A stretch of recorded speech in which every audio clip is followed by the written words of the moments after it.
I believe you watched Peacemaker season 1, correct? Yeah.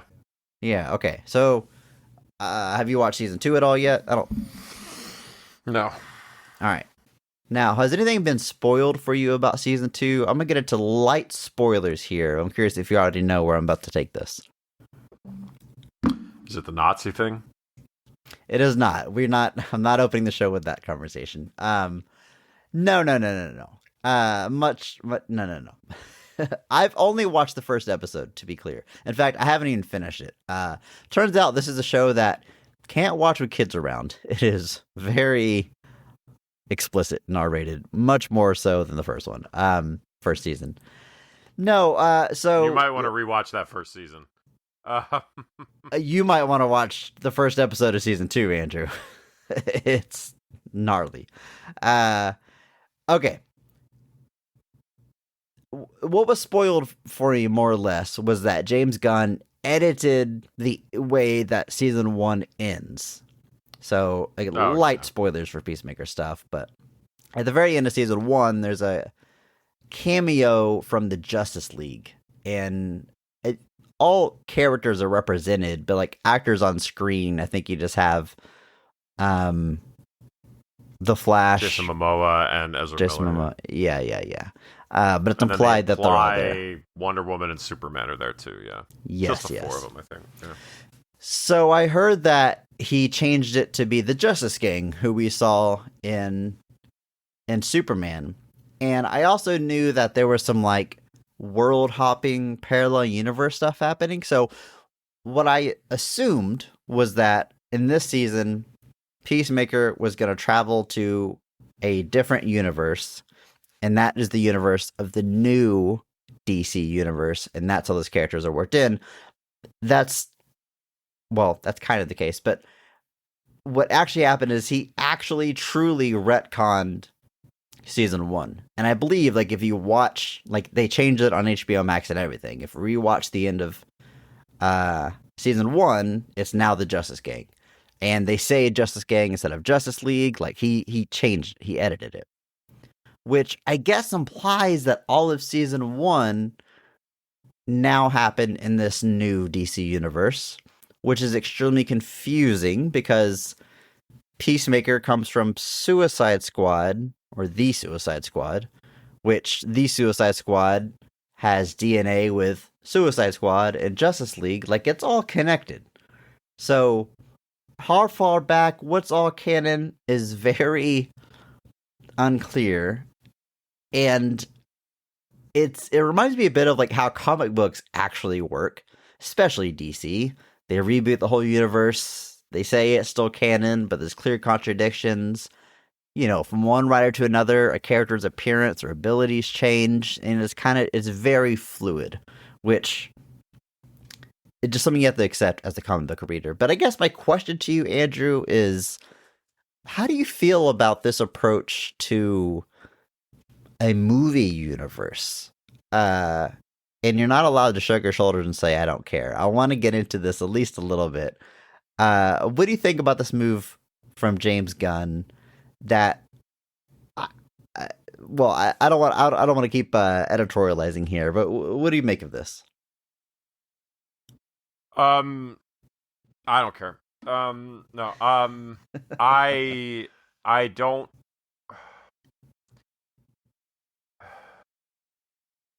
Whatever.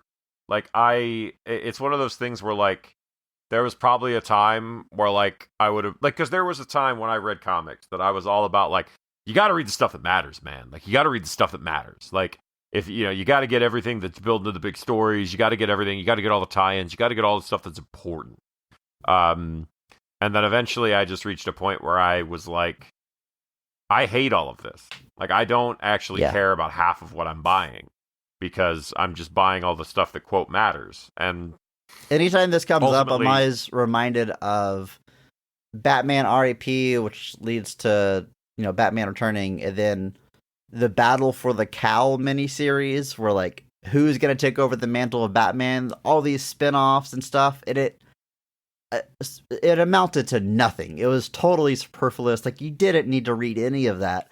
But there was probably 12 issues altogether between crossovers and a miniseries that I bought and read. And like you're saying, like, I don't need to know. Like, this is a detour also, that does nothing. I remember this too because it was written and drawn by Tony Daniel, who had drawn the end of Grant Morrison's Batman. Like, he drew Batman R.I.P. And they were like, oh, he's going to write and direct it. And I'm not going to lie to you. There are artists who turn out to be decent writers and vice versa. I don't know who in what world thought Tony Daniel writing that story was a great idea. And they launched the New 52 with him as a writer. I agree. As a writer on Detective Comics. He wrote and drew Detective Comics. And I don't get it. Like, they did it with David Finch, too. Like, David Finch got to write his own Batman. I guess that was like an allure for guys. Like, we're big name artists. They'd lure him over and be like, hey, draw this big thing written by somebody else, and then we'll give you your own book that you can write and draw. And it was a big selling point for artists there for a while, I think, where they were just like, all right, heck yeah. And I was like, all right, I guess. But it always kind of drove me nuts, where I was just like, man, I don't really get it. Like, I don't really understand, because they're not good. Like, they're not good. And at that point, I think, like, everybody knew Dick Grayson was going to be Batman. Like, it was one of those things where, like, everybody knows where this is going. Why are you wasting my time? I don't understand. And so there was a time, point simply being that, like, that was what I was all about. I was like, oh man, I got to read this. And that's how I ended up with 10,000 comic books that I fucking hated. Sorry. That's how I ended up with 10,000 comics that I loathed. They were just a burden at a certain point. And I was like, This is awful. I don't even like these. And that's because, like, when, Secret Invasion came out, or Civil War, or Blackest Night, or Final Crisis, or any of them, and, like, I don't even necessarily mind the tie-ins, but I'm reading so much stuff, and I'm just like, I don't care. So now I'm at a point where I'm just like, they've changed the end of Peacemaker Season 1, which I just noticed is now seemingly out of print in the United States. I guess everybody saw they changed it and went to go buy the physical copies as quick as they could, and now it's sold out, and people are asking $200 for it because life is cruel. But it's something where I'm just kind of like, I don't really care. And I don't mean that in like just a general thing, but like, if he wants to retcon Peacemaker so that Peacemaker takes place in the DCU, and obviously that means the Suicide Squad has to take place in the DCU. Like, it's messy. Is it clunky? But the thing is, like, also, like, Peacemaker carries no expectations. Like, Peacemaker is very much like the Suicide Squad to an extent, in that, like, nobody cares about Peacemaker, like, in a sense that, like, there's just no... That's why he did the Suicide Squad originally versus doing, like, Superman or something, because with the Suicide Squad, there were no... The expectations are much lower. Yeah, and Guardians of the Galaxy, same thing. Yeah. So for me, I just really... I'm going to watch it and hope that I'm entertained, because I'm just tired all the time. And I just want to enjoy myself. So if he wants to build the Gunverse and wants to be like, well, Peacemaker counts because he's still here, like, okay. Now, I don't necessarily dig the changing of season 1, like, retroactively. I don't really dig that, but just because I'm against that kind of notion in general of just modifying the media after the fact and then just trying to pretend. Like, because here's the thing, and this is what I will say to their credit. Peacemaker wasn't part of the DCU. It is now, but it wasn't then. And you had no problem. Like, we used the Justice League, we tied it into Suicide Squad, we did that. It was a thing. And if you want to retcon the beginning of season 2 to be like, aha, actually, it was these guys, that's fine. Do whatever. But, like, don't go back to season 1 and try to pretend that it was this all along. Because it wasn't. It wasn't. And it's fine that it wasn't. Just keep going. Do your thing. No one's going to get hurt. Don't Lucas me, man. Theme song. We're not talking about the best of them. We're just talking about the rest of them. Not the worst parts, but the best parts. And the best parts we have. The best of the rest.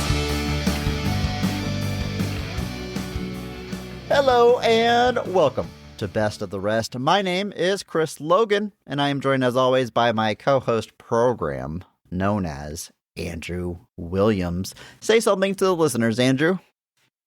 Biodigital jazz, man. Each week, we take a second look at a movie that was poorly received upon release and challenge ourselves to only talk about the things we like and what the movie does well. It's Video Game Month 3, and today we are talking the 2010 film Tron Legacy.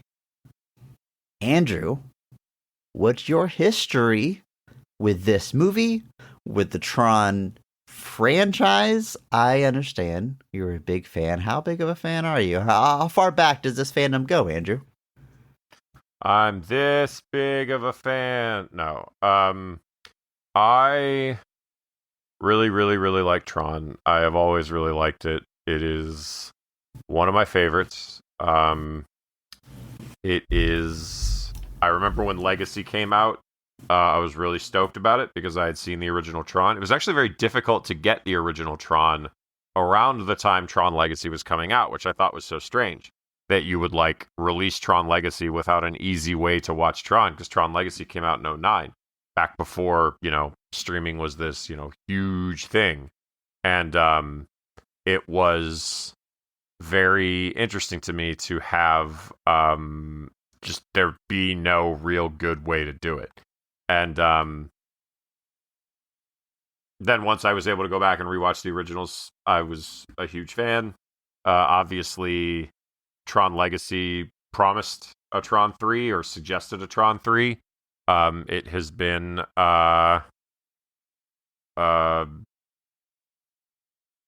in the ether ever since, and has largely not happened. Until now, all the discussions of what was originally going to come from Tron Legacy into Tron 3 have seemingly withered away, and we are now left with Tron Ares, which Jared Leto's in this. And but so I've always been a big fan of Tron and Tron Legacy. Obviously, there's a lot of fun stuff to talk about here, but I remember like Tron Legacy, saw it in the theaters. I think I saw it at the Alamo Drafthouse in Katy, Mason Park. Originally, that's the one where I think I went and watched it for the first time, and just always been a big fan. So I am excited to talk about this, even though it is kind of a cheat because it's a video game movie, sort of. It's our podcast. We can do whatever we want. Like, Wreck-It Ralph is a video game movie, right? It's not based on a specific video game, but it's a video game movie. It's about video games. Like, I think...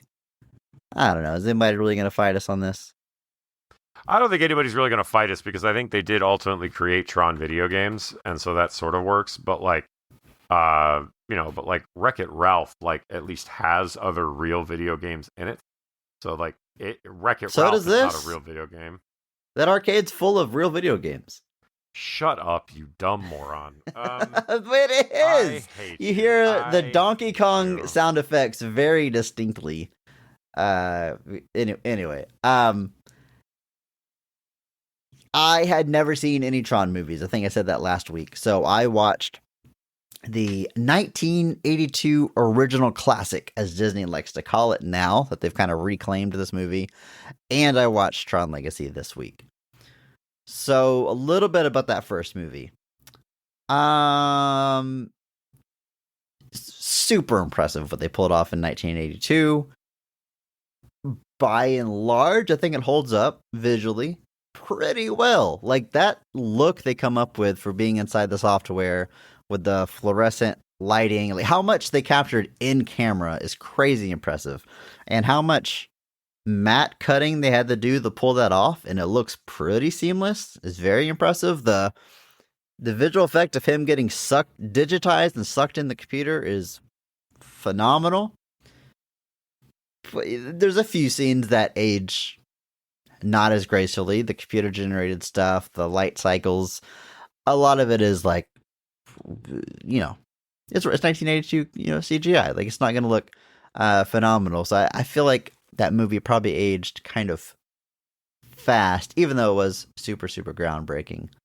But I really enjoyed it. I enjoy a young Jeff Bridges, who I really don't think I've seen a lot of his early work, but he has, you know, I always thought of like The Big Lebowski as like his coming out of like, well, this is like 80% of just who Jeff Bridges really is, but there's plenty of that DNA in his performance in Tron. It's Kevin And, Flynn, yeah. Happy to see it come back in Legacy. We'll talk more about it, but yeah, it was a good time.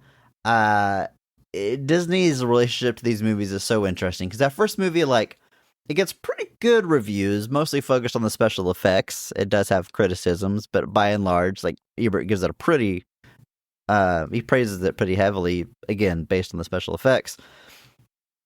It does okay at the box office. Like, it's a hit, not a smash, not a blockbuster, but like it makes money. And then it just fades into like novelty criteria. Like I said, it's not like coming out of the vault. It's not special editions. It's not running on Disney Channel. It kind of just gets left behind until they dig it up to make Tron Legacy. And that's when they start calling it the 1982 original. They start kind of putting it on this pedestal. And then let's set the stage here for Tron Legacy and how this movie performed. It's released December 17th, 2010. It was made on a budget of $170 million. Very big budget today, but especially for 2010. At the box office worldwide, brings in $409.9 million. And we're right back in that, it does well. It's a hit category, but look at that budget. It's not insanely profitable. Certainly not making back as much money as they hoped for. Critically split here. The critic score on Rotten Tomatoes is 51%. The baseline is very similar to that original movie where people are saying visually, special effects, great. Story-wise, there's some criticism. Audience score a little bit higher, 64%. Certainly has its fans, but we don't have a huge gulf here like we see in some of these movies. It's just Tron sits in that. I don't know. I feel like the legacy of the franchise as a whole is like on the cusp of being niche and cult classic and a Hollywood blockbuster. You know what I'm saying? Yeah. It's a little weird. And it does have like an odd place in Disney's history because like it's in print for a long time. But there is a point where it does feel like it sort of becomes a novelty. Like, oh, Tron looks really cool, but it's kind of cheesy otherwise. Or like it looks cool, but like it's aging poorly or something like that. And and I've always really liked it, but I realize that bereft of context, the outfits can look a little goofy. But I've always really liked it, but it has existed in a strange spot. The only thing I was going to point out is that Tron Legacy cost 10 times as much to make as Tron did. Tron was made for $17 million. Tron Legacy was made for $170 million, which is just kind of nuts to me that in 28 years, that's how much the budget basically expanded to do something similar. It's Legacies, I remember it's got that straight down the middle 51% critic score, 64%, a little lower on the audience score than I was expecting. I was expecting that one to be a little bit higher. And I'm a little surprised to see it kind of at the level it is. But yeah, it's a movie. I think if you like Tron, you will go see this. The box office of this is a large part of why people think there wasn't really an immediate follow-up. If this movie had made $600 million, there probably would have been a Tron 3 within the next few years. But unfortunately, or fortunately, depending on how you feel about, Kosinski's work since then, we don't really get there. And then Tron kind of sits for a while. And then ultimately, like I said, we get Tron Ares coming out, which kind of has a very... near as we can tell, the plot of Tron Ares doesn't really seem to intersect with Tron Legacy much at all. Now, I'm hoping for some unrevealed tie-ins there so that we actually kind of address what happened. But it is a weird franchise with a passionate fan base, but it is one of those things where you got to wonder if the casual audience support is there like it is. But known box office champion Jared Leto is in the next one, so no way it won't work. We will, I think we'll be circling back around to our thoughts on that next movie at the end of the episode. But for now, let's take a look at the creative team behind Legacy. The movie is written by the writing duo of Edward Kitsis and Adam Horowitz. Now, they have plenty of credits to their name in both TV and film, but the thing that really sets them off is Lost, where they're a writer on a number of seasons, maybe even the whole run. And they also have writing credits on Once Upon a Time, which was a pretty big show on ABC as well. I think Lost was also on ABC, which sort of explains how they're in the Disney family and why they get tapped to do Tron Legacy. And we're about to get to the director here. A Legacy sequel. What is this? 22 years after the first movie? We'll call it just, 2 decades after the first movie. $170 million budget and almost fresh 3 decades.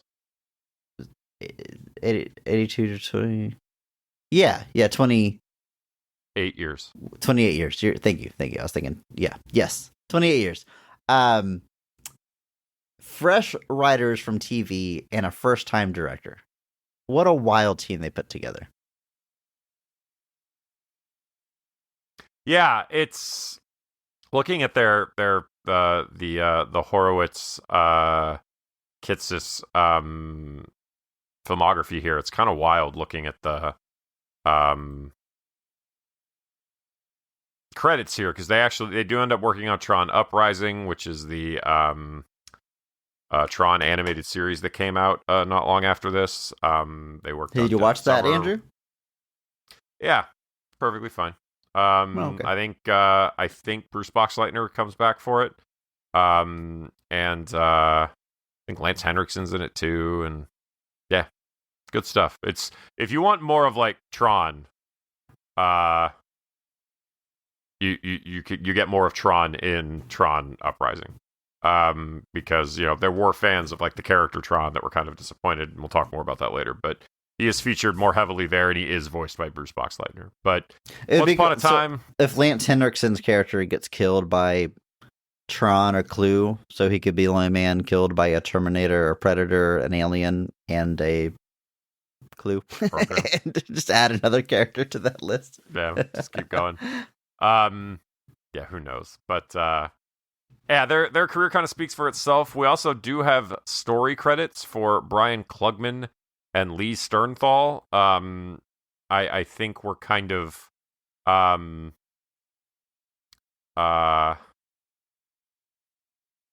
dealing with potentially either previous scripts. We're dealing with a lot of punch-ups. And I think in the case of Klugman and Sternthal, they were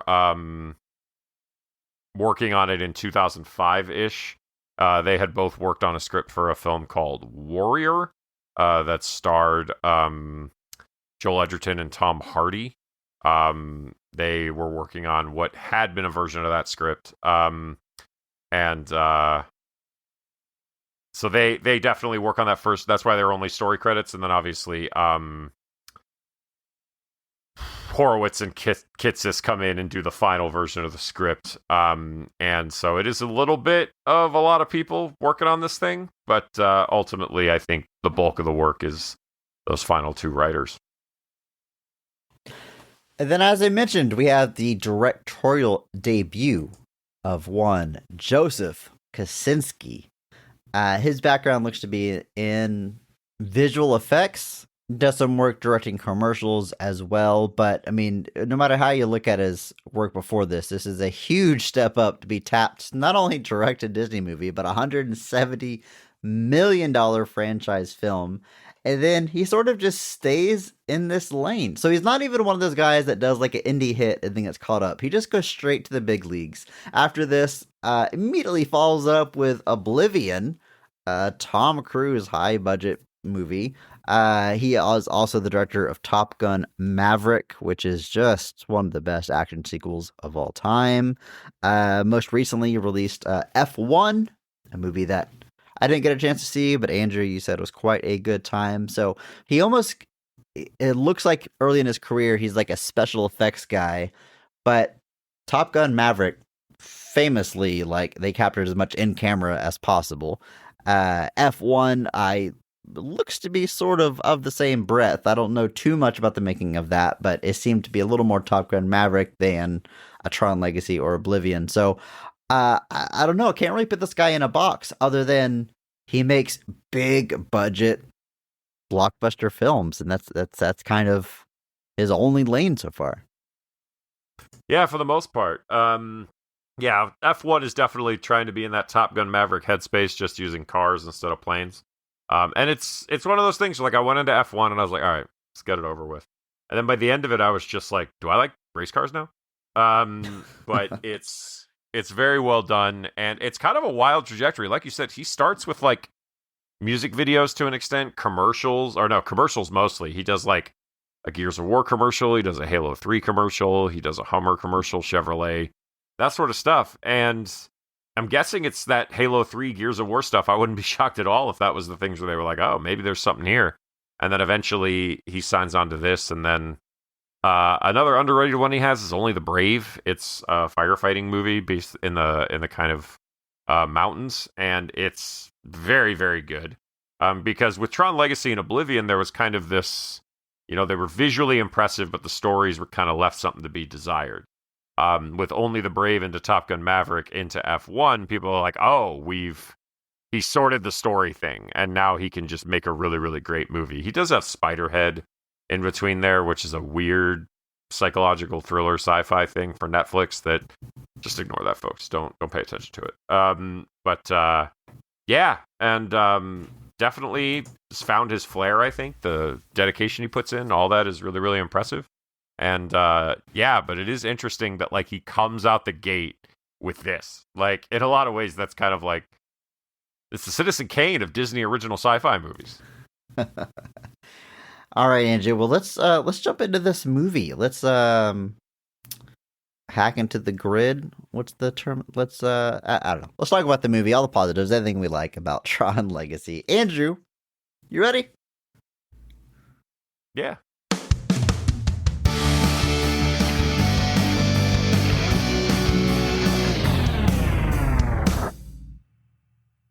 Sam Flynn is the majority shareholder of Incom, a large software company that his dad worked for until his disappearance when Sam was a child. After receiving a message from his father's old office, Sam investigates the old arcade his dad owned and stumbles into the computer. Don't know how else to word that. Once inside, Sam is thrust into a war between rebel programs and the tyrant program Clue that looks like a younger version of his dad. Sam is soon reunited with his actual father, who has been trapped inside the software known as the Grid for over 20 years. Together, and with the help of a special program named Cora, they work to overthrow Clue and escape back home.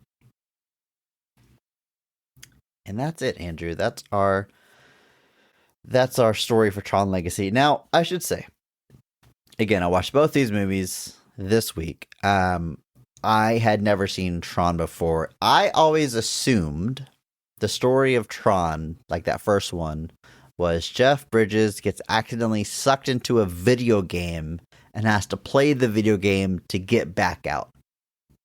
In broad strokes, that's kind of what it's about, but not really. All the stuff about it, being software and operating program, and the video game stuff is really kind of to the side. There's a lot more nuance in that story than that. And the idea of a sequel, like coming up with this, when you could have kept it much more basic. You could have done Tron 1 again. Flynn got stuck inside. Sam has to go save him. But this whole thing where Clue has taken over, he's the big bad, there's rebel programs. I mean, a lot of it is very much like The Matrix. I mean, you have actors representing programs. You have a rebellion going on. Like there's some big ideas in this universe. I mean, yeah, and lots of those are present in the original Tron as well, though. Like the idea of, the master control program kind of sitting over top of everything, the program's trying to rebel against it, and then Kevin Flynn actually giving them a bit of it's almost a savior figure that helps them rebel against that. And then we find out, obviously, that leads to this kind of greater thing. You could, in a lot of ways, say Kevin Flynn was something like, I don't know what kind of a nickname you'd give a character like that, but like the One, maybe. But I see. it's so it is interesting that it's when people talk about the Matrix, they talk about all its influences. They're obviously not talking about stuff like Tron, just because it's you look at Tron versus the Matrix and you're like, well, that one's red and blue, this one's green, so obviously they can't be the same thing.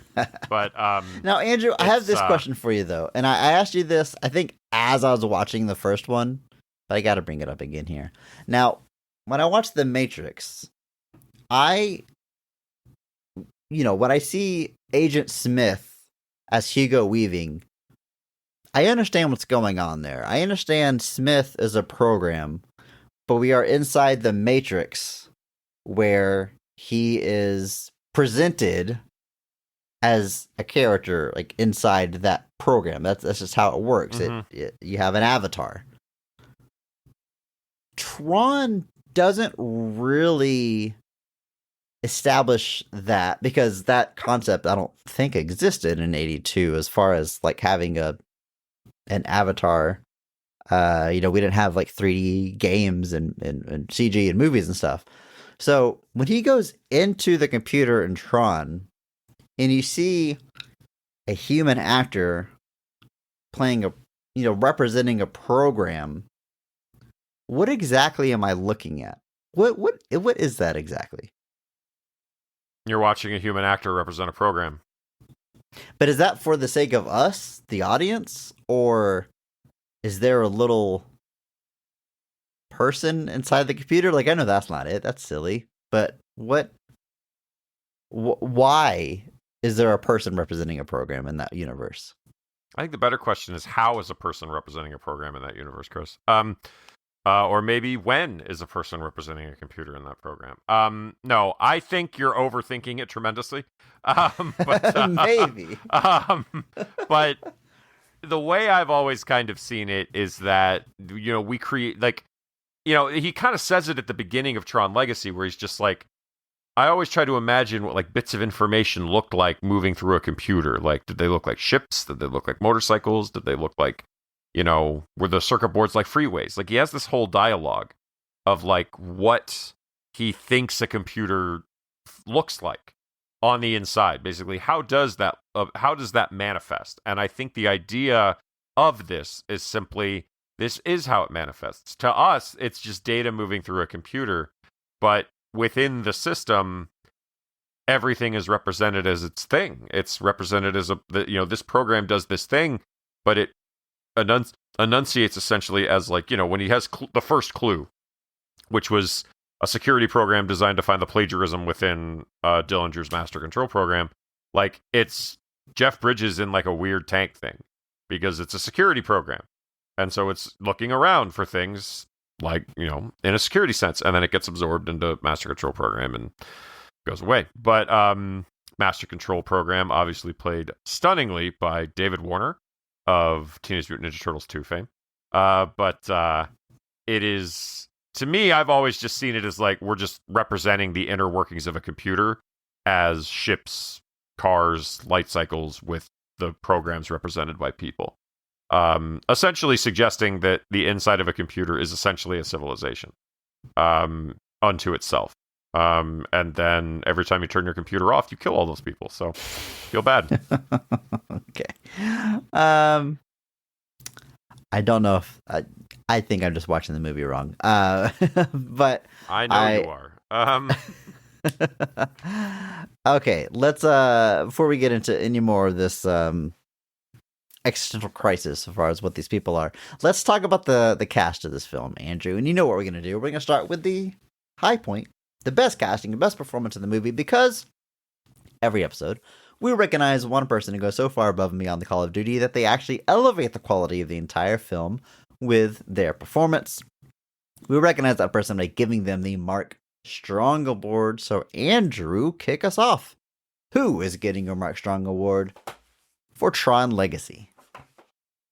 I mean, to me, it's got to be Jeff Bridges. I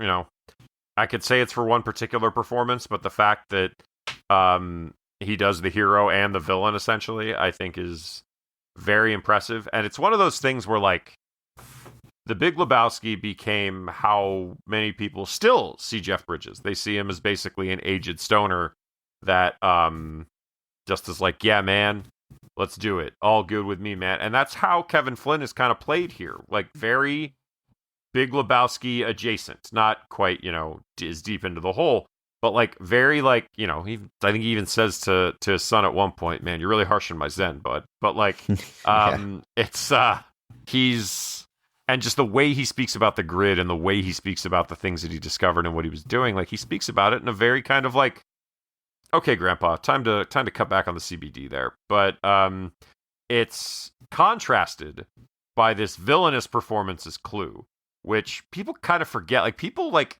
I don't know that people remember he's the villain in the first Iron Man, and he's very good in it. Like people kind of forget that Jeff Bridges has this range. They also don't realize he's Lloyd Bridges' son, which I also think is very funny. Lloyd Bridges playing Steve McCroskey in the first Airplane movie, as well as being one of the leads in Mafia, being the president in Hot Shots, amongst many other things. You would definitely know his face if you saw him. Yeah, I'm doing that right now. I think this has come up before, but I definitely forget this all the time. Real quick, while I'm looking this up, Andrew, what is Jeff Bridges' best line as Obadiah Stane in that first Iron Man movie? You know what it is. Don't make me say it. Well, that's the fun part, is making you say it. Tony Stark was able to build this in a cave with a bunch of scraps. Okay.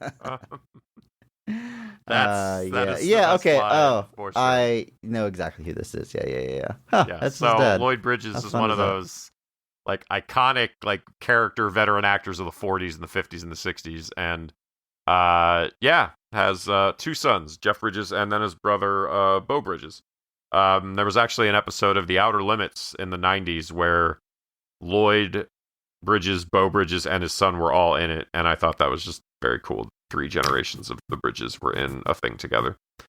That is fun. But Jeff Bridges, anyway. There's a Hang on, before we move on from the Iron Man scene, do you know who he's yelling at in that scene? Do you know this bit of movie trivia here? He's yelling at the kid from A Christmas Story. Yeah. For anybody who doesn't know that, I feel like Peter it's pretty well known. Billingsley. That sounds right. I'm not going to look it up, but the thing to know is that it's the little kid from A Christmas Story. It's those eyes, man. That's the giveaway. That's the. And then I think he comes back in the Spider-Man movie with Mysterio. Far From Home. Yeah, Far From Home. The one with the greatest actor of all time. Right. Anyway, Jeff Bridges. Dude, the first Spider-Man movie, Homecoming, has the greatest actor of all time, and the second movie has the other greatest actor of all time. That's pretty incredible. Was the third one? Who's the third one got? I guess Willem Dafoe. That's pretty good. It's got Willem Dafoe. It's got Alfred Molina. Like it's got some greatest actors of all time in there. Pretty good track record in those movies. Do we know who's playing the villain in the next one? Do we have a cast? We have some cast. Spider-Man 4, the fourth Spider-Man movie. Impressive.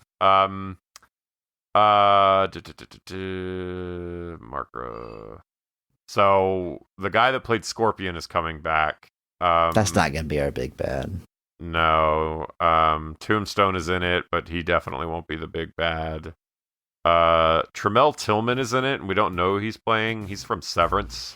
If he's in it, that would be pretty good. But a lot of people think Mr. Negative is going to be in this movie. And is that the guy? Is that the guy from Tremel Tillman? Is he the one that was in Mission Impossible? Final Reckoning, yeah. The captain of the submarine. Keeps calling him Mister. Yeah. I haven't seen Severance, but I loved him in Final Reckoning. His deadpan there was very, very good. Yeah. A lot of people think Mr. Negative is going to be in Brand New Day, but we haven't really gotten any casting. But hey, there's some room for Mr. Negative to be played by a greatest actor of all time, especially if it's Donnie Yen. But it is. So we'll see. Anyway, back to Jeff Bridges after that detour. I really like Jeff Bridges. Obviously, The Big Lebowski is one of my favorite movies. I love watching that movie anytime. I've seen it in the theater. I've seen it at home. I watch it if I'm literally just in a pit and I want to stare at the wall. I put on The Big Lebowski, and I'm gonna laugh at least once. I'm going to. It's one of those movies that like I know is always going to be there for me in a way that the world won't be. But it is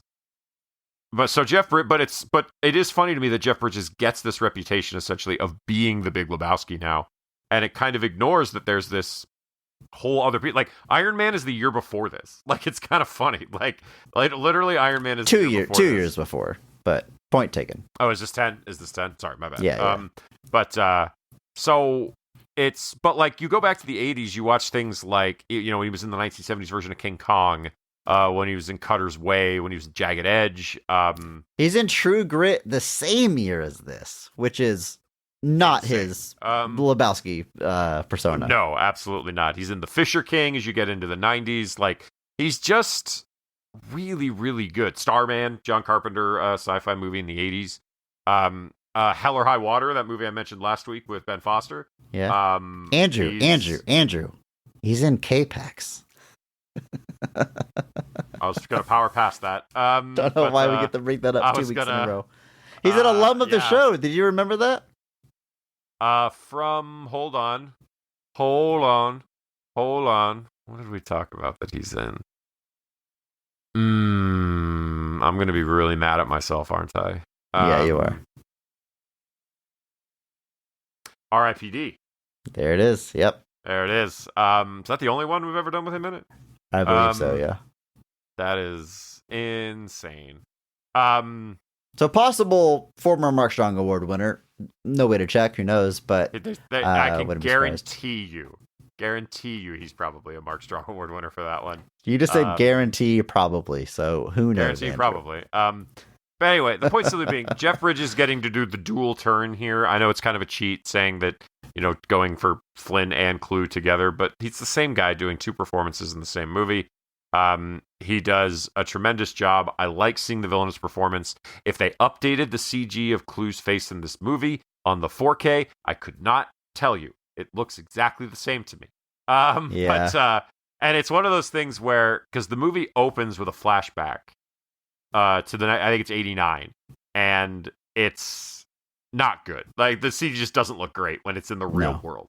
But when you shift it to the grid, I think it looks much better. Well, I had this point to make where I almost wish they found a way to not show him in the real world de-aged, because inherently it looks like a video game face. Right. But when you're in the grid, it almost makes sense. It almost works. Like it looks off, but yeah, we're looking at a program. Like it looks a lot less out of place. It looks way less out of place in the grid. It fits. Like it almost works and kind of makes sense there. Yeah, and so it's one of those things. Now, Andrew, at the very beginning of this episode, you said like you don't like how James Gunn retroactively changed a work that was already released. Don't George Lucas me. Is it safe to say that you would be okay with Disney taking another pass at his digital face here? Yes. I'm pretty sure. I'm pretty sure I have made that immensely clear on this show. I think you have, times. But just the fact just that once, multiple times. It's the old because here's the thing.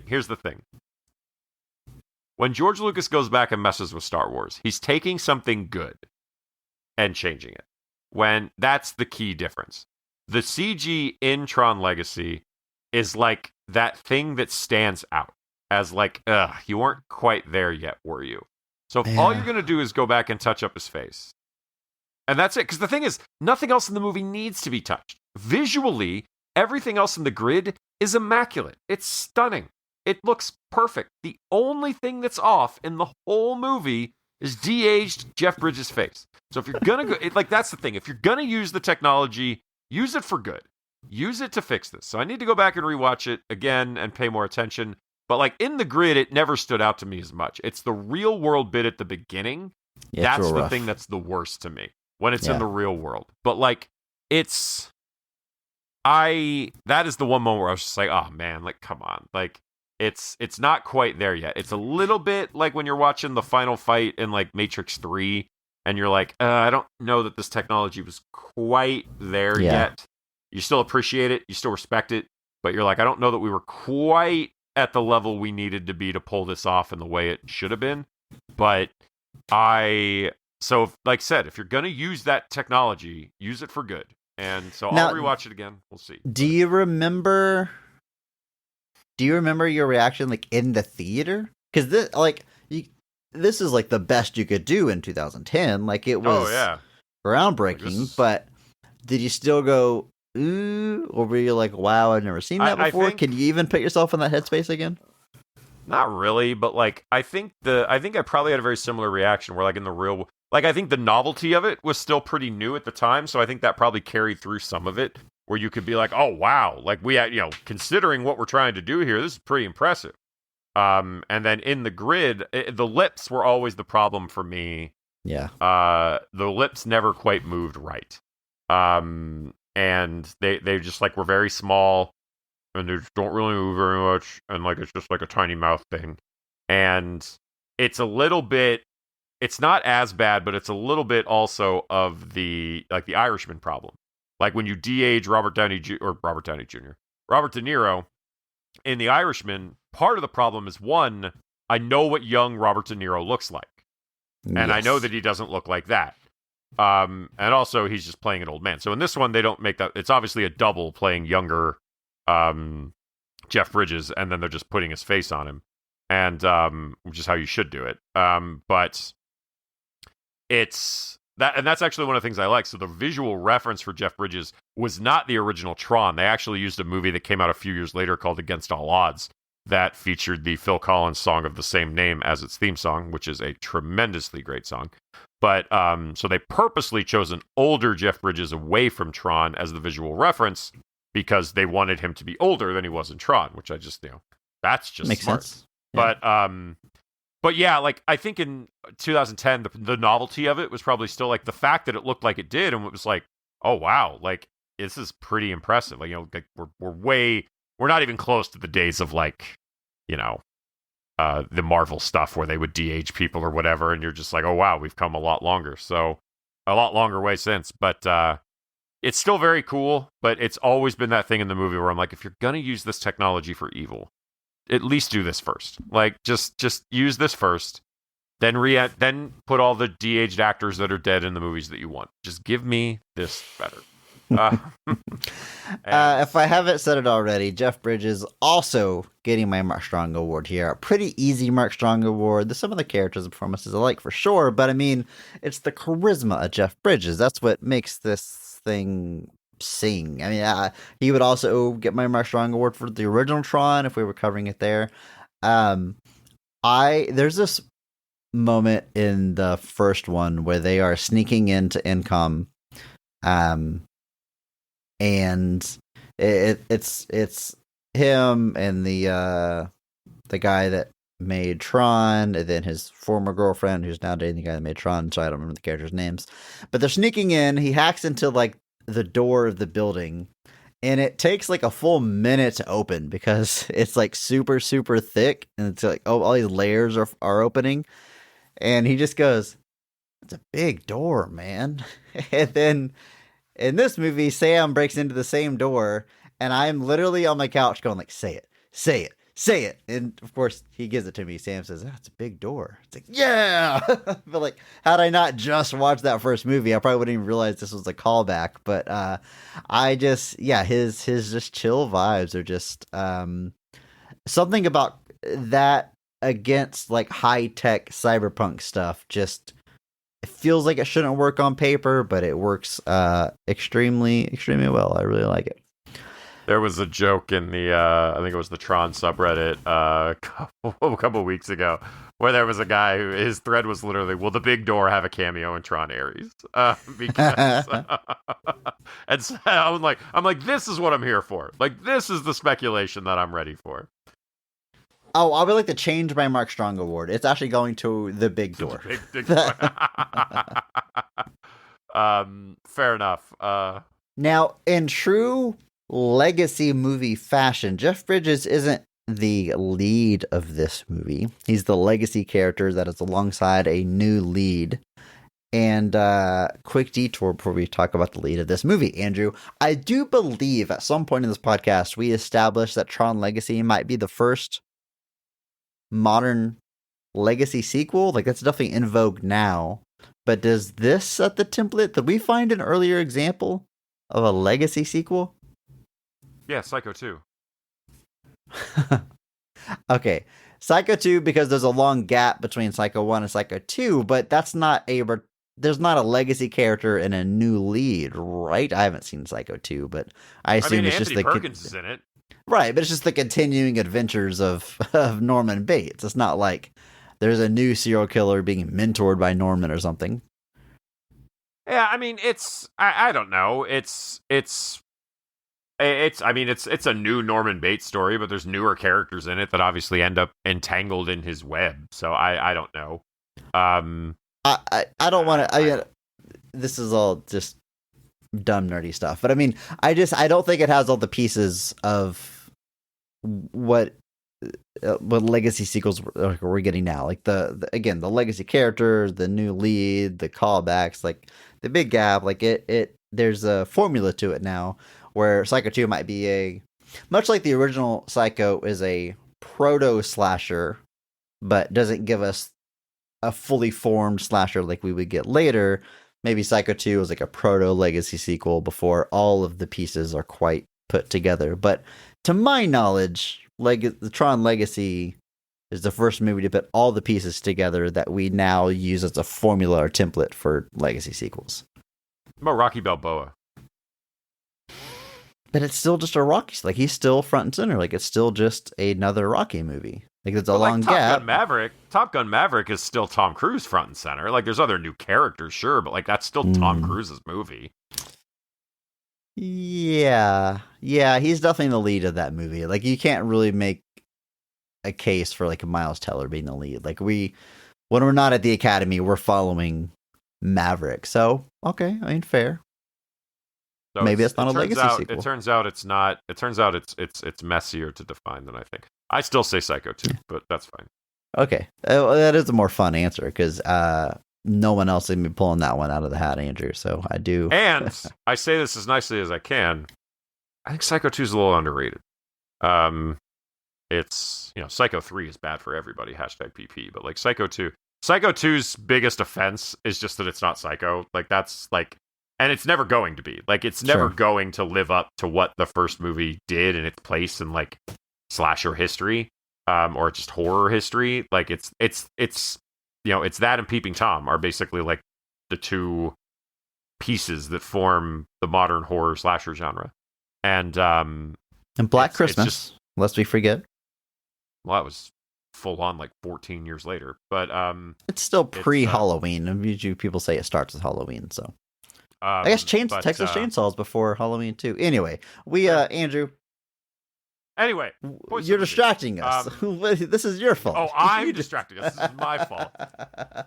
No, that was all lead up to say that the lead of this movie is Garrett Hedlund playing Sam Flynn. Of course, the son of Jeff Bridges' character, which it's, he never mentions the son in that first movie. Maybe he has him right after that first movie or had him as a baby and didn't talk about it. But it's clean enough that I can buy that he has a kid. And we get that flashback scene, establishing the relationship whenever he's a child. Now he's grown up. He's clearly an adrenaline junkie, but sort of aloft in his life, kind of floating through, doesn't really have much of a purpose until he finds one when he gets sucked into the grid. Now, Andrew, I want to say this. The actor, Garrett, is in a tough position here because I mean, he's the lead of a big budget franchise movie, but this character is 100% the audience surrogate for the grid. Like, the role of this character is to go, wow, what is that? And someone explains it to him, therefore explaining it to us, the audience. So he's constantly learning, and there's just not a lot of room to do other stuff, as opposed to some characters we're going to get to. Jeff Bridges gets the return as this character that we love.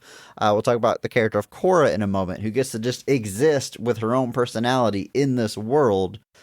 But Sam doesn't get to do that. He's got to be constantly learning. So there's just not a lot. It's just hard to dig your teeth into. He's just audience surrogate guy, which again, it's a tough place to be. But the biggest thing about this character is that he's very quick to learn within the grid, and not so much because he's great with computers, which he is, but they really sell you on the athletic stuff. Like, he's able to play the games really well, ride the motorcycle really well, and they do a good job establishing that this character would believably be able to catch on quickly, given what we know about him in the real world. So he's checking the boxes that need to be checked, but not getting a Mark Strong award. But I'm not sure there's many other actors you could have plugged into this role as written that would have elevated it much more. And that's my take. Yeah, it's one of those things where it's kind of it's a little bit of the definition of doing exactly what's asked of him. He is a little bit of a cipher, just kind of meant to be that blank slate that you can kind of project your experience onto.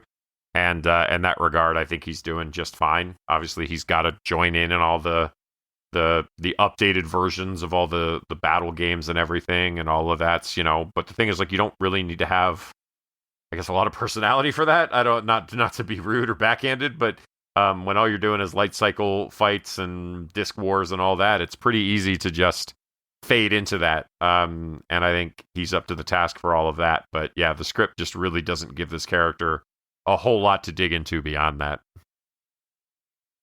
Now, Olivia Wilde plays Cora, what do they call this here? An isomorphic algorithm. If I understand correctly, she's a program that was not created by a user. It's sort of he creates life, but not directly. They just appear, and doesn't quite know why. It's the miracle. Am I reading that right, Andrew? Sort of the origin of these characters, this race of characters. Yeah, they are basically digital life. Essentially, they are the grid is this digital world, and the isomorphic algorithms are basically like the natural form of life that appeared in the grid. Obviously, a lot of the things are representations of programs. So a lot of it is just, they're programs. And so the ISOs are essentially the natural life within the grid. And that is a crazy thing to think about. Wild concept. But I love Olivia Wilde's performance here. Yes, I didn't even... Yeah. Truly. Pun not intended. But I really like her performance here, and like I was saying a minute ago, like, she gets to really dive into like personality and the character. Like, she is not human, but is very curious about, she's a new life form. She's curious about the world around her. She's fascinated by humanity. She's thirsty to learn more. She's reading literature. She's asking lots of questions. She is super optimistic and willing to do the right thing. Like, just a wide-eyed, fun, hopeful character. Like, there's personality here she can dive into, and Olivia just does a wonderful job. I really enjoy this character. Yeah, it's an interesting, and I think it's one of those things that, like, on a base level is just like, I'm not going to say it's quite to the level of something like Blade Runner 2049 that, like, brought in the idea that replicants could reproduce on their own, or that replicants were capable of reproducing, which was the idea that, if you're capable of bringing life into the world, what does that say for your status as something basically, if replicants can bring life into the world, are they themselves not alive at that point? Kind of building on that theme of the first one, which is just that, like, if a replicant knows that it wants to stay alive, is it alive? And so taking it to that next step of just like, cool, if a replicant can create new life, like, just pushing that question even further. But just this idea of being able to build a digital frontier that is populated with all these programs, but then just that idea that, oh, what if that digital frontier eventually created its own forms of digital life? It's a fairly natural evolution, I think, of that idea. And I think the way they chose to play this character of Korra as kind of that, she's adept, she's like smart, she's capable, but there's also this this innocence, this naivety, this kind of curiosity, because Sam represents something wholly new to her, basically, to this point that she's only seen in Kevin Flynn. So it's one of those things where I think they play this pretty well. And then obviously this was something that was clearly meant to be like a big deal that they were going to build on. They ended up not really doing much with, just because they didn't really do any follow-ups. But I think Olivia Wilde is doing a really good job here as this character. I think she got a really cool look, like the hairstyle influenced by Karen O and stuff like that. And yeah, good stuff. Bruce Boxleitner, believe is how you pronounce the last name, plays Alan Bradley, another returning character from the original film. He's the man that designed Tron, which, another weird thing that these movies are called Tron. Like, I just assumed Tron was the name of the video game. It's the name of the program. What did it do in the first movie, Andrew? It's like the almost like the firewall, basically, but they don't use that term. It's the security program that he designs for the operating system. And Tron ends up being just a side character, but it's the name of the series, I guess, because the name is so evocative. But he's returning as Alan, and we learned that he sort of stepped in as a father figure for Sam after Kevin's disappearance. And of course, within the grid, the character Tron still exists, but has been reprogrammed by Clue, now goes by Rinsler, and wears a helmet all the time, so we don't have a de-aged Bruce for most of the movie, except for like one flashback scene. But he does provide the voice, and I mean, it's not a problem. Like, to me, it's very obvious who Rinsler was the entire time. Like, I knew that was coming, but I don't really know if the movie was trying to be too coy about it. I think it's not a big deal that you know it's coming. You mean the T blocks on his chest didn't give it away? You see him splitting the disc. Like, it's whatever. We'll talk about it more in scenes. But he does a good job. The surrogate father stuff I really liked. Like, you could tell he really cared for Sam, and even though Sam is trying to be dismissive and too cool and act like he doesn't need him, he doesn't let that deter him. He gives him the keys to the arcade because he knows he's not able to help himself to go looking for his father. And some nice touching scenes with Sam in the real world there.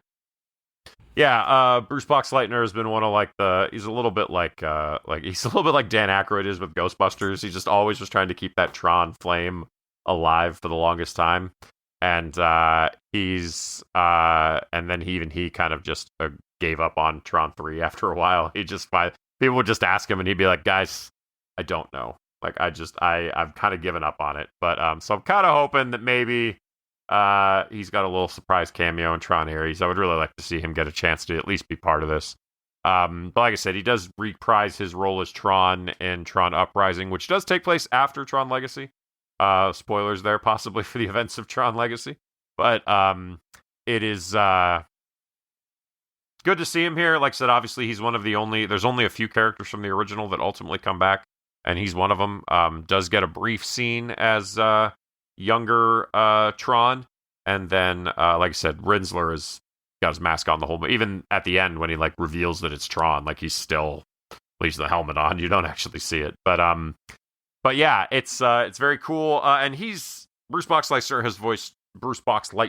has voiced Tron in tons of stuff. Video games, he's in Kingdom Hearts, he's in all sorts of stuff as Tron. Basically, anytime Tron shows up, he's probably providing the voice. Tons of other stuff that Bruce Boxleitner's been in, like just a big character actor. Got all tons of stuff that he's in, and it's just fun to see him here. It's fun to see him reappear here as these characters.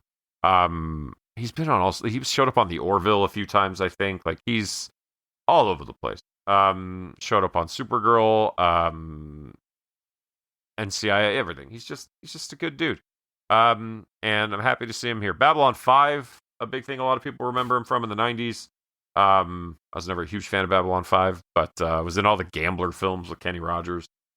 Just been around a long time, done a lot of stuff, but it's just nice to see him kind of get to bring this back full circle. Appear as both Alan and Tron briefly, and just kind of get to, like I said, revisit this. I know it was a big deal for him, and he really was happy to do it. And yeah, just good to see him. Andrew, that covers our main players, I think, but I've got to shout out one more actor, because they are clearly having a blast with the character they get to portray.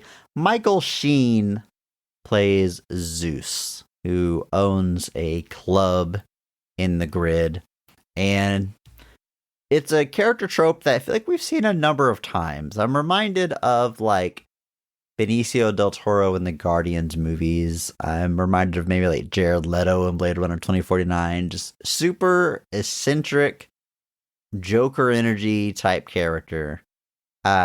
Clearly having a blast with the role. Clearly going for like a David Bowie androgynous energy,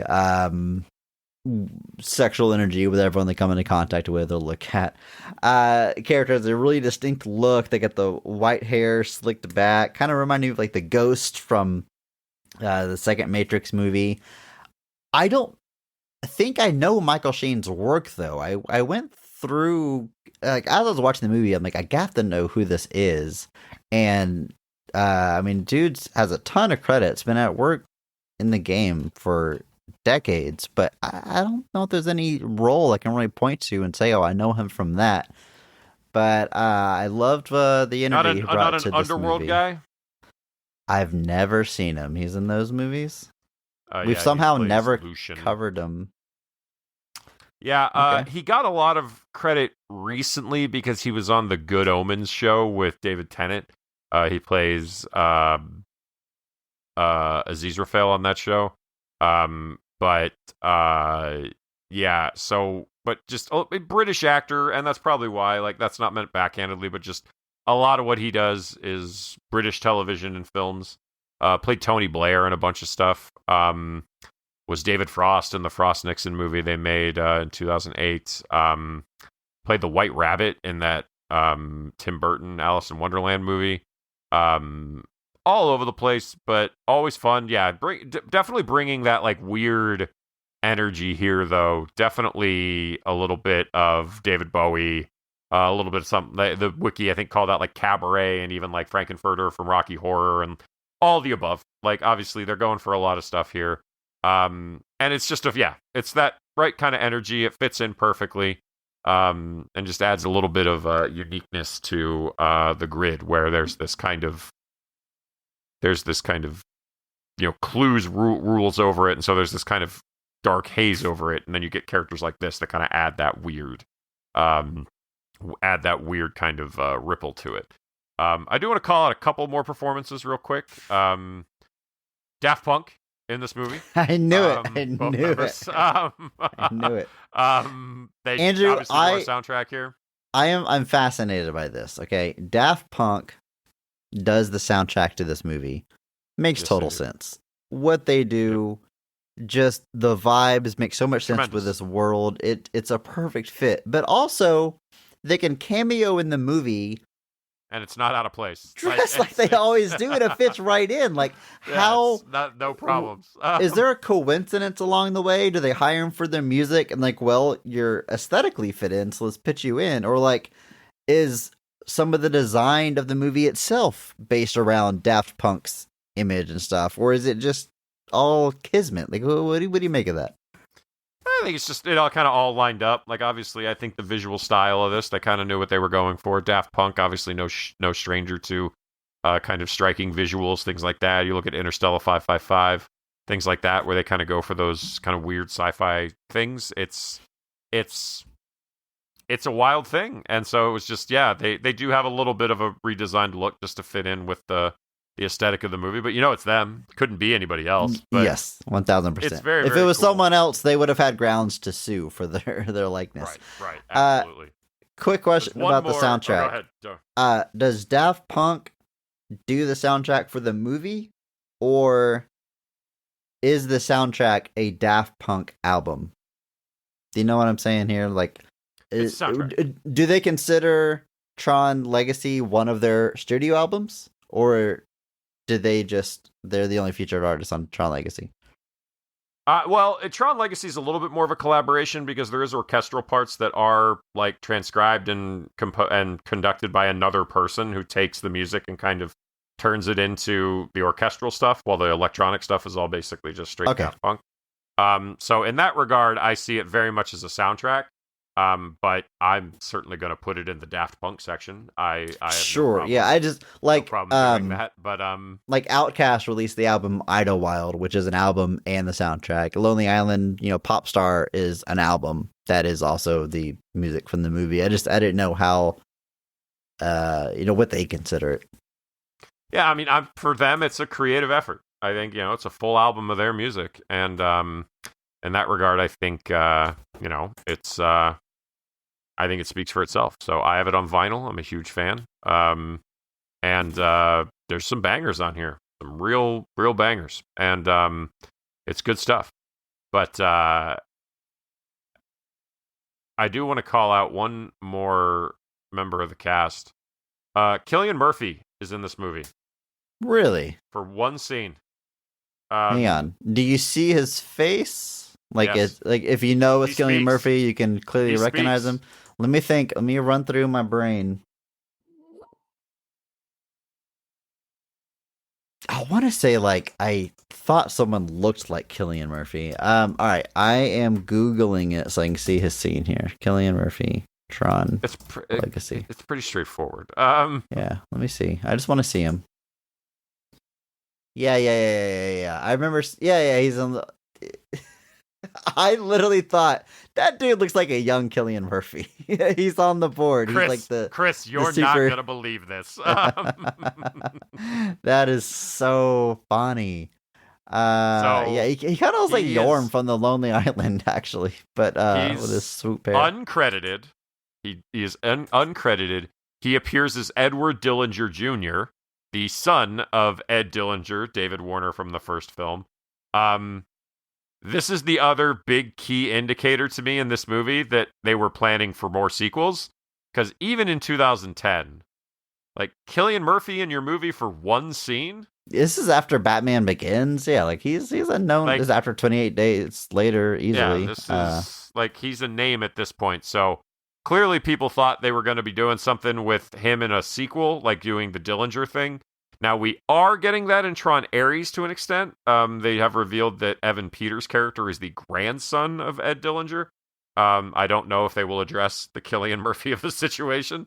Okay. But it's just wild to me that he is truly in one scene of this movie. And playing the son of Edward Dillinger. And it's just kind of like, wow, what a big thing to just...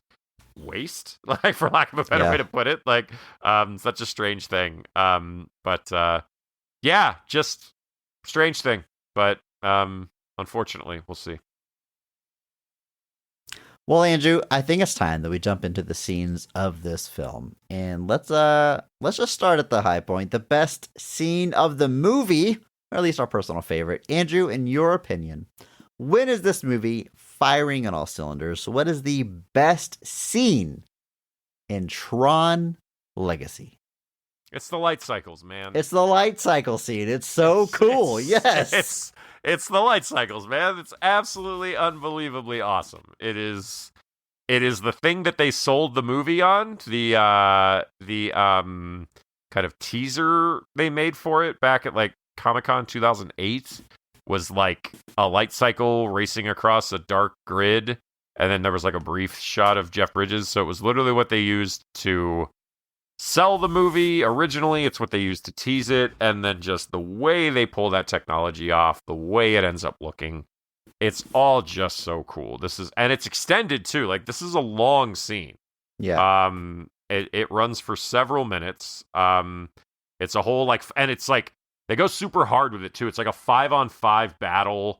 You've got like the white-green light cycles versus the orange-red light cycles, and it's just the way they appear, like when they like break the handles apart and it just like forms, and then they just race off, and you've got the ribbons that are all like, it's such a wild evolution of those of the light cycles from the first movie. Like, don't get me wrong, which was just like a borderline version of like a snake game, almost like a competitive game of Snake almost is what light cycles were.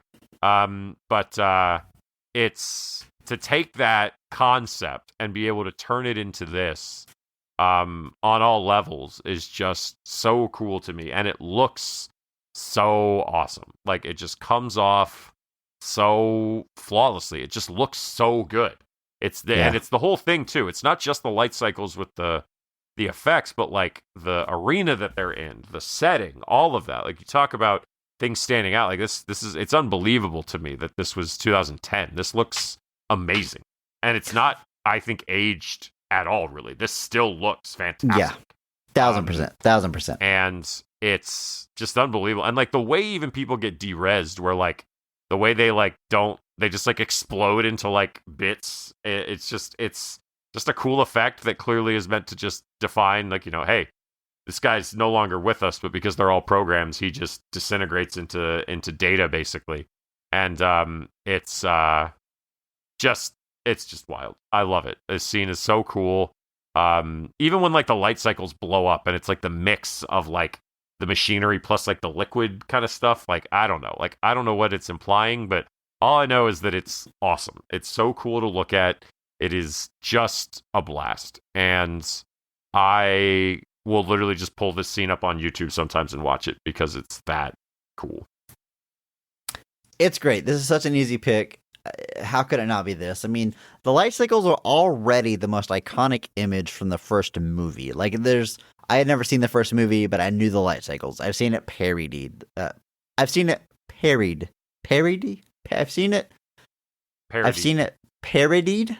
Did I say? You've seen it be the subject of parody. Parodied does not sound like a real word. But yes, let's get out of here. I've seen the parody of it. I knew light cycles, but like, I'm sure it looked super impressive in 1982. But like, rewatching that movie, I'm like, wow, these look very rough. And of course, they make only rigid right angle turns. Like you said, it's very much like Snake in that original. And the way they like bend like ribbons of glass, like they look so elegant, and they're jumping over each other. The arena has like multiple levels to it. They'll duck down below, they'll come up above. At one point, they're driving on the ceiling, and the ceiling flips so that they're now on the floor on the top level. Super creative, super rad stuff.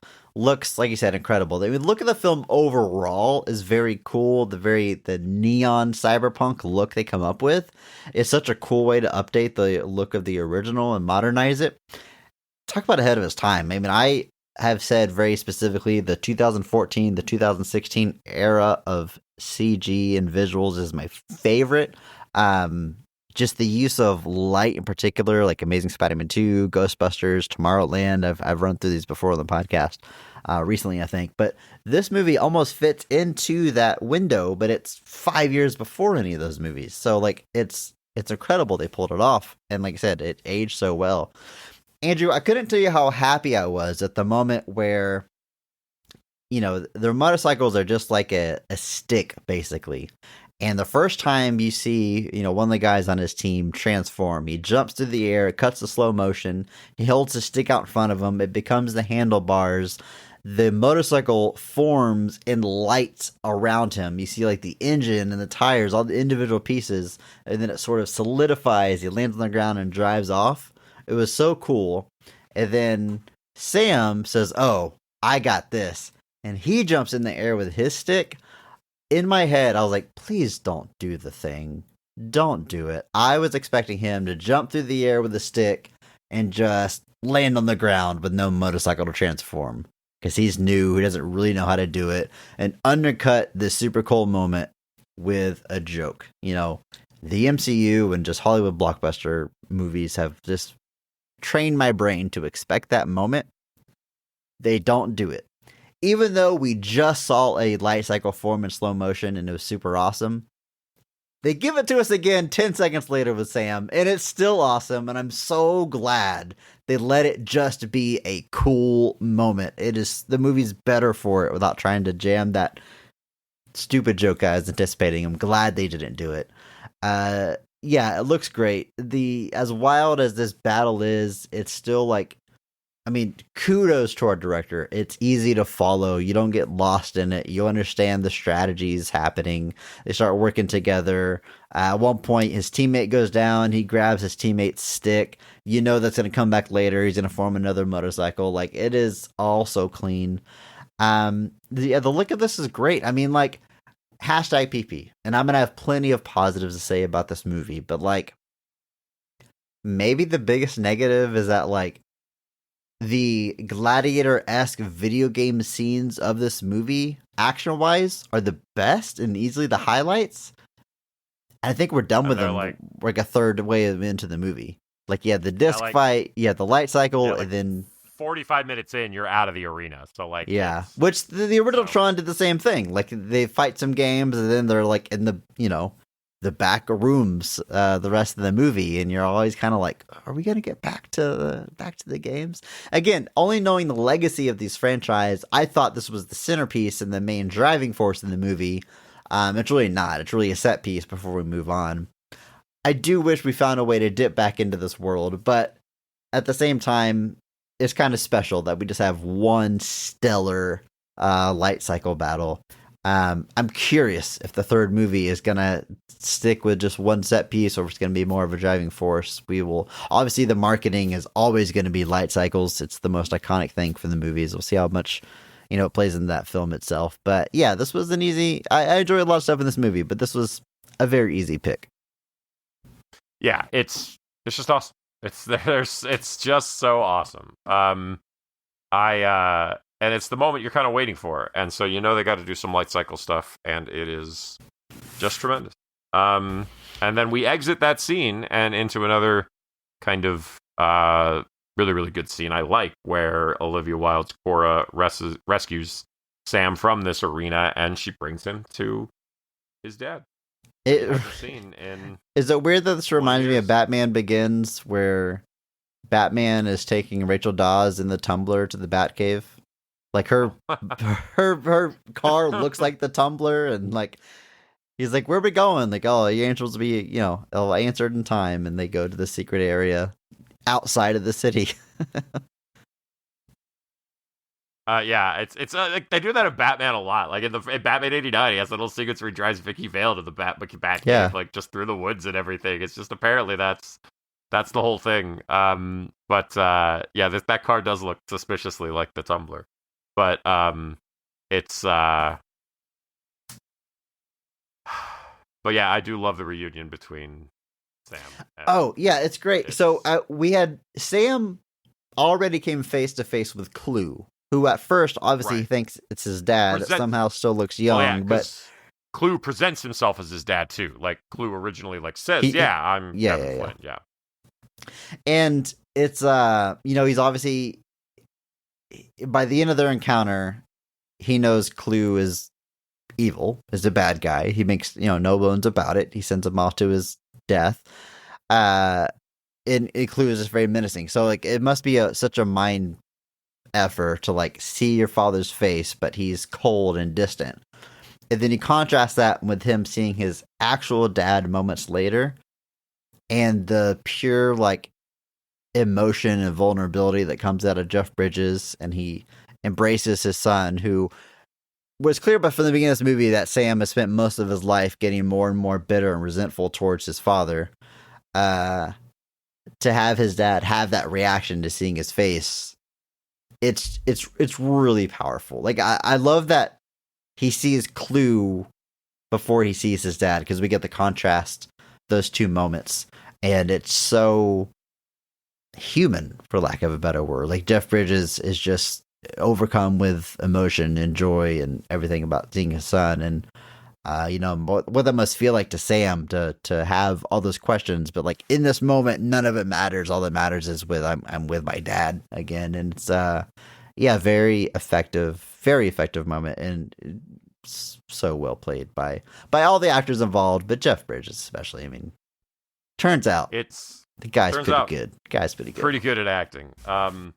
No, I was just like it works, and then it's and then it is a little undercut, because when you kind of think it's this big moment of like, oh, we're gonna have this big reconciliation, he just kind of goes, dinner soon, we'll talk then, and he kind of goes out and he looks out and he sees, and part of it for me is I think I don't know that Kevin Flynn realizes how long it's been. Like, I don't know if he has any understanding or concept of how long it has been, and now he is faced with his son that he hasn't seen in 20 years. Yeah. And the gravity of it kind of hits him, of just this idea that, oh, I have been in here a long time. Yeah. And I don't know if that's what it is, but I think that's part of it. I think it's also Sam says, "Hey, I got your message," and Flynn immediately knows, I didn't send the message. Clue sent the message. We're screwed. You're playing to his hand. He knows all that, but he can't. As soon as he meets his son again, can't be like, "Oh, well, you're in danger. That wasn't me," and blah, blah, blah, and shatter his world. So he can't express any of that. So he just keeps it all in for the time being, and just has to like step away and process it and zen out and meditate for a while before they can come back and really unpack that. So yeah, I think he is just overwhelmed in a number of ways, and doesn't want to immediately break his son's heart again as soon as they reunite. He does, and he does guess his son's age later, so I guess he does know how long it's been. Yeah, but just like, I think maybe just you know how long it's been, but it's one thing to like see a visual representation of like, oh, yeah, I have been in here 20 years, and it is, I still like how there's real food in the grid too. Like they just like randomly have like actual like organic. I talk about watching the movie wrong. I have so many questions I could go down. Like, how does I don't really how does a understand. Roast pig end up in the grid? Well, like, what even is Jeff Bridges? Is he an organic human being inside this world? Is there a tiny Jeff Bridges and a tiny Sam physically in a computer, or those digital representations of their organic body that like they explain it as much as you can explain these things in like one line in the first movie, because they teleport an orange, and I didn't write down what he says, but it's like, well, actually the orange is turned into a digital blah blah blah, and that's used to reconstruct it on the other end. So like there's some kind of made up technology there, but I don't really know. Like, okay, let me just ask you, Andrew, is that an organic Kevin Flynn that needs protein and nutrients and water to live? Yes. Human form in digital space. What he says. How? Like, I mean, what? Modern technology, Chris. Okay. No, I don't know. I don't know if you've ever seen Bill and Ted, but there's a line in the first one that I've loved so much where like they're traveling. I don't know if you have any concept of how time travel works in Bill and Ted, but they use a phone booth. But then they go through what's called the circuits of time, which is basically it's just this like nether dimension. They don't really explain much of it, but it's the path you follow to go through time. And George Carlin's Rufus is just explaining. He's like, "These are the circuits of time, gentlemen. They will take us to any point in time we wish." And Alex Winter's just like, "How?" And George Carlin just goes, "Modern technology, William." And that's it. That's the only explanation you get at all for how time travel works in that movie. And I'm perfectly fine with it, because in that movie especially, like, don't poke too many holes in this. It's not going to work, guys. It's not going to end well.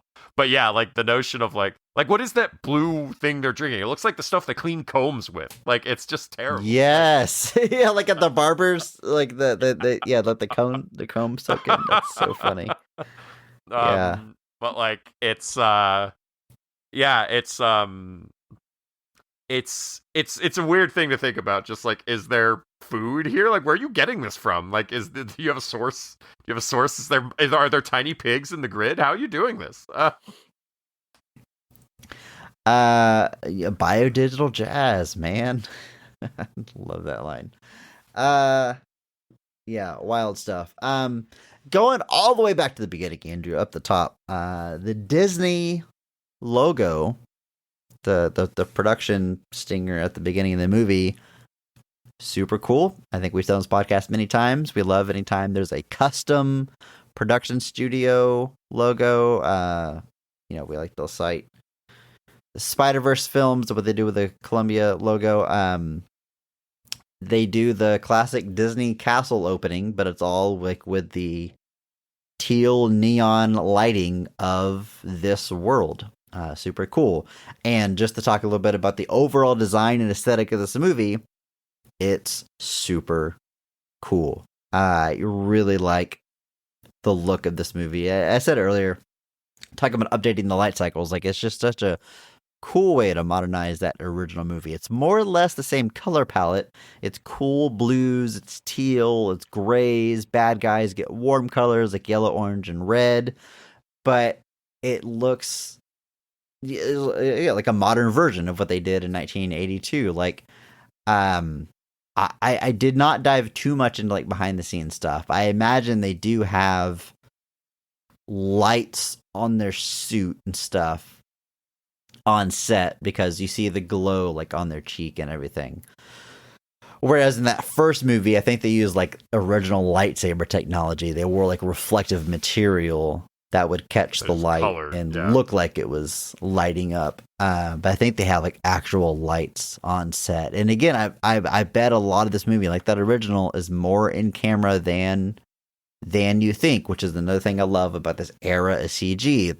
The mix of practical and CG, I think, was just a much better ratio than we would get later. But yeah, I love the aesthetic that they created for this movie, and it looks like Tron Ares is maybe iterating on it. It looks like it's going to have its own identity, and I like the idea of this world sort of evolving from movie to movie. But where they settled on the color palette and look of this movie and things kind of being made of light, super rad. Like, I didn't get tired of it the whole time.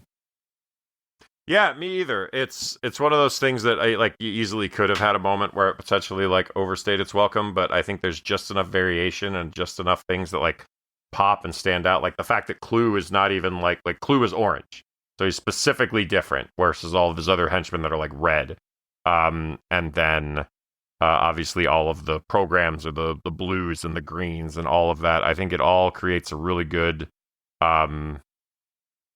dynamic look, and I've always loved that about this movie. Its visual style has always been one of those standouts. People love it for that, and that's why I'm kind of surprised that audience score isn't higher, because I feel like that's something everybody's kind of like always tacitly acknowledged, just that idea that this movie has this tremendous visual look, especially for a guy's like first full-length movie. Yeah. It's tremendous that he came up with this, and this was able to execute this vision to this level, which is just amazing. And I mean, we talked about the score a little bit already, but it marries to the visual aesthetic so seamlessly. There's one point where like organs set in, like there's silence and then organ starts playing. But I assume, I don't have the ear for this, I assume it's a synth. I assume it's a synthetic organ, and then it starts building and more into the electronic music of Daft Punk. But like, it's so, I don't know, bold choices. Like, it works seamlessly in this movie, but like, you couldn't transplant this soundtrack into any other movie. It would be so woefully out of place, but it feels so of the world. And it's married in a way that is, it's what you hope for in every movie, but I don't know there's many movies that really achieve that symbiotic correlation between the score and the visuals as this movie does. Yeah, absolutely. I mean, it's that's another thing that everybody always points to, is just that soundtrack by Daft Punk is so good, and it fits the movie so perfectly, to the point that the joke is that Tron Legacy is just a 2-hour Daft Punk music video, where like I've heard it said And you know, I'm not gonna fight you on it. I don't know that I agree, but it's definitely more correct than it's not, I guess. Yeah, but, I mean, if you present that as a criticism, where's the problem? Like, okay, sure, I'll go be on that ride. Sounds great. Let's watch it. We're upset about this. I'm not following you. But yeah, that relationship. So we do have 9 Inch Nails doing Tron Ares, which kind of seems to fit with Tron Ares having a little bit more of a darker edge, which is weird because this movie literally has genocide in it. So it's tough to think that this next movie is going to be darker. But well, it's starring I won't say it. I won't say it in our podcast. But like obviously Tron Ares is going for the black and red kind of color palette here, and then obviously we're bringing into the real world. It seems to be a little bit less of the grid and a little bit of what this movie promises at the end of just the grid invading the real world, and it seems we're doing that on a very heavy scale. And somehow Kevin Flynn returns, so we'll find out how that works too. So this movie, like, I guess, like, I could talk about this movie for a long time because I really do like this movie a lot. One of my other favorite scenes is I do love the scene where he's explaining what happened, because it's tough to, like, exposition can be very tough in a movie, and if you start with a bunch of exposition dumps, it can be very difficult.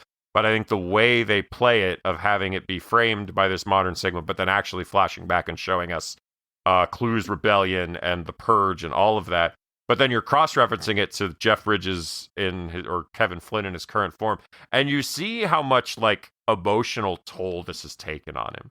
Just the fact that he's been here for so long, the things that this miracle that he witnessed, these isomorphic algorithms that he saw as the key to, fixing disease, fixing, everything.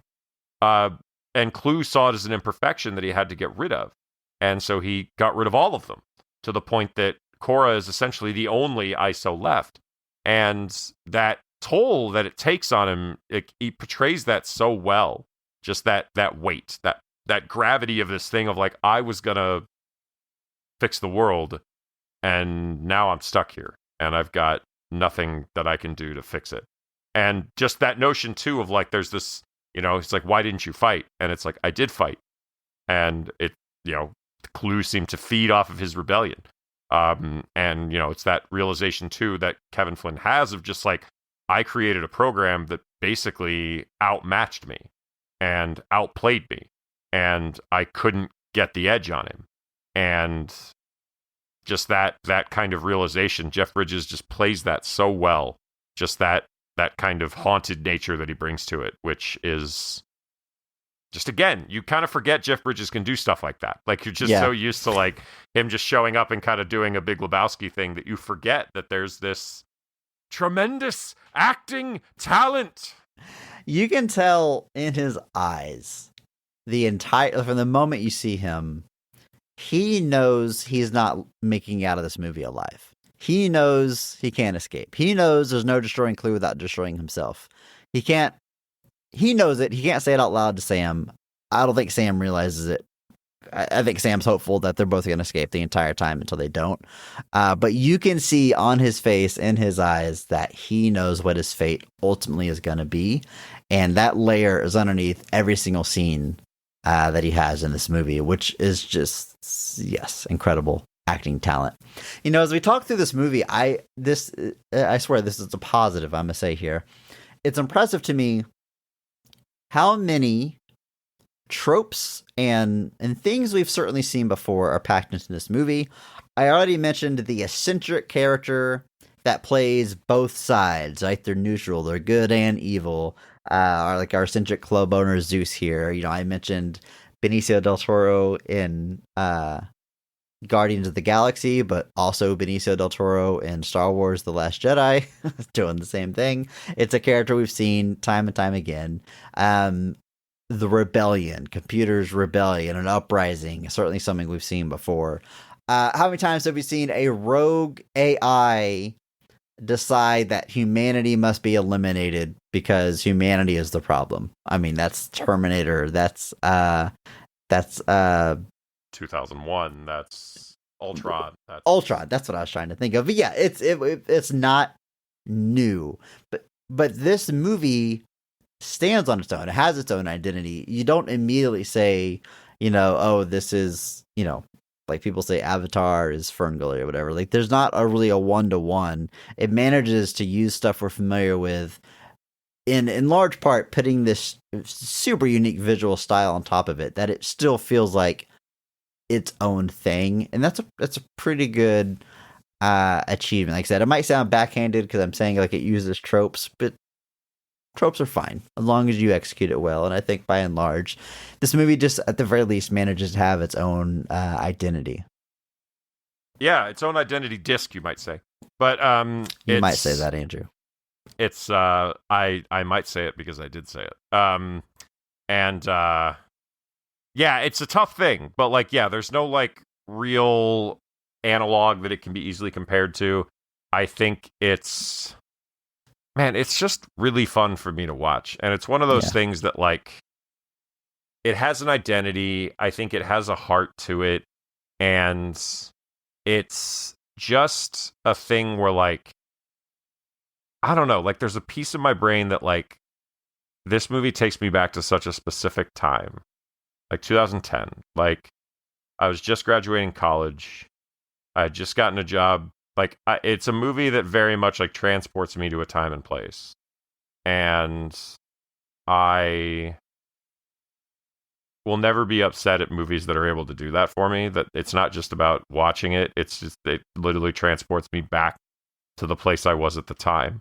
And you think about all the moments that got you to where you are. You look back to the things that like I have a playlist of it's my jams playlist, and it's alphabetical to a point because I reconstructed it on Apple Music, but at a certain point it's just random songs because I'm just adding the songs as I think of them. So the latter half of the playlist becomes this almost autobiographical representation of songs as I discovered them or remembered them, and I'll sometimes start that playlist from that moment and just let it play through, and my brain gets to associate all of those songs with the moments that I thought, hey, that should go on here, or what I was going through as a person when I found a certain song, or what that song means to me in this moment. And I have lots of movies that can have a similar effect where like I remember where I was when I watched that for the first time, or I remember who I was with when I watched that for the first time. And through all of those moments, no matter what it is, I can always come back to the simple truth that I'm still a disappointment to my father.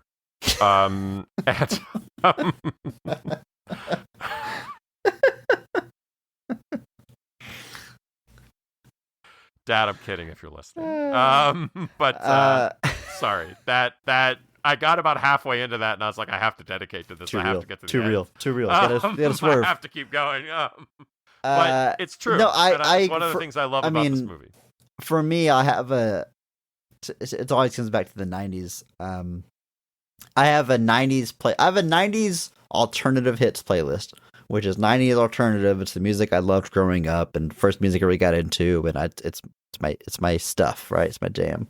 But I also have a playlist I call a 90s hit list, which is like hit songs from the 90s that I wasn't necessarily into, wasn't buying the CDs or the tapes, but like I certainly heard them on the radio. Hit songs from the 90s. And when I listen to that playlist, like it's not so much I go to a specific moment, but like I'm in the backseat of my parents' car. Like that's the feeling that I get with it. I don't know. I know exactly where you're coming from. Talking about things that take you back to that moment. Movies can certainly do the same thing. It's not too long ago in this podcast, we're talking about seeing the first Teenage Mutant Ninja Turtles movie in theaters again, and what that means to us, and has a very similar nostalgic effect that I cannot get enough of more and more as these dark days go on. Andrew, I want to say this. I am so glad I watched the first Tron before I watched this movie. You certainly don't have to. There's enough exposition and stuff that you can catch on well enough and get into this movie. there's this early scene, the one we talked about, where we have a de-aged Jeff Bridges talking to a young, 8-year-old or so Sam, putting him to bed. And he is explaining the events of the first Tron movie. And the camera is showing us that Sam has a Tron movie poster on his wall. Like, it is the movie poster of Tron. And as he's explaining the characters and stories, there's little action figures of the characters from the first Tron. And my note says, oh, this is an imaginary world where the first Tron movie was actually a huge hit. That, which is a little cheeky, but yeah, it that first Tron movie, we said the legacy already, it was popular enough, but did not have the cultural staying power that it does in the universe of this world. I thought it was an interesting way to contextualize that first movie, interesting way to tell us the sort of story beats, a little action figures and stuff, and kind of walk us through it. But ultimately, I'm glad I watched that movie and have the full context, because there's a lot of stuff, a lot of ground to kind of cover there and set the stage. But I thought it was a clever way to sort of speed run it at the beginning of this movie. I agree. I think it's a good way to catch the audience back up, especially given that, like I said, the first movie was kind of hard to find at that point. Yeah. I think it was a smart move to just kind of, well, and then like you said, it's not just a straight exposition dump, like in the sense that like it's just black text, it's just white text on a black background. You get a little bit more to dive into than there. You get Jeff Bridges himself explaining the plot of Tron to you. Like, how is that? How can you not dig that, man? But it's a fun way to do it, and I remember the first time I watched the kind of the story of just like you said, describing what it's like in a computer and just wondering what that's like, and then just presenting all that information and having it be in just an interesting way is not an easy thing to do. There's plenty of movies that are not able to do it. Andrew, obviously I don't have the same attachment to this franchise as you do. I watched these two movies within the past week. Your history goes back much farther, as we have just discussed. But I had a good time with them. They weren't exactly what I thought they were going to be, just based on the legacy. I thought it was much more video gamey than they end up being, which brings us back to this being a little bit of a stretch for Video Game Month, but whatever, it's our podcast and we can do what we want. But I'm glad I finally see them. I'm glad I had the context of these movies, and visually looks great. I will certainly be rewatching the light cycle scene again in isolation, because it is so rad, and I'll probably put on the soundtrack a few times as well. Andrew, we've talked about Tron Ares a little bit throughout this podcast, but something I'm really curious about. Obviously, you love this franchise. You love these movies. In theory, a new Tron movie should be supremely exciting for you. Yeah, it should. Okay, so we're a #positivity podcast. We typically just avoid talking about problematic people. We don't like to say negative things, but there's like 2 people on our list that we've never had any reservations going after. One of them is Jared Leto, who by lots of accounts just isn't a great person, has a history of horrible behavior on set, no matter how you slice it. If you try to disguise it as method acting, it's very plain what it is. On top of that, you have tons of stories of sexual misconduct or assault or beyond from credible people that goes back a long, long, long time. Some of these have broken through to mainstream news stories, but there is so much more if you really want to dig into it. In my opinion, this is beyond where there's smoke, there's fire. This is, look at the burns on this man. There's a fire here. And why haven't we caught up to accountability? I don't know. Disney seems to be pretty protective of their image. Jonathan Majors removed from his role for what happened with Jonathan Majors. I don't know why they have put him into their major franchises more than once now. He was on Haunted Mansion, granted not the lead of that movie, but now he is the main producer. Like, he's a bigger reason Tron Ares is getting made. He's the star of the movie, and like these things are known, like they're mainstream. I don't know why you put Jared Leto into it. And on top of that, one more thing here. That's all the most important things about Jared Leto. Beyond that, I don't even think he's that great on screen anyway. Not that it would He's erase not. it. Like, Oh like, my God. it's not even Like- like, yeah, we overlooked that to get the amazing performance of Jared Leto. Like, it's just, there's not dude- even that. That dude has been coasting off of Requiem for a Dream and Dallas Buyers Club pretty much his entire career. And I don't get it. Like, I just don't think he's that good. I'm not saying he can't be good, like something like Blade Runner 2049. I think he used effectively there.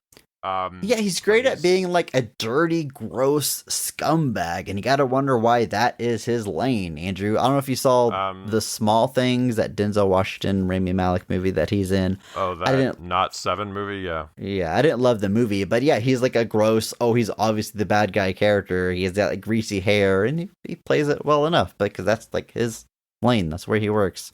Gotta wonder why. Yeah. So I'm just curious what your hype level is for Tron Ares. Like where are we at, Andrew? I don't know. I imagine wanting something for 15 years and waiting for it and hoping it happens and hoping we finally get there. And then you finally find out it's going to happen. And then they cast the worst possible person they could to do it.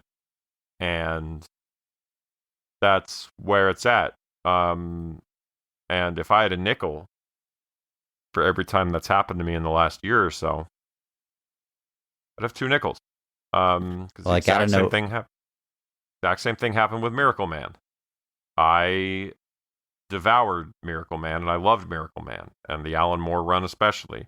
And then Neil Gaiman was going to come in and finish his run on Miracle Man after 30 years. They were going to republish the Golden Age. He was going to finish the Silver Age.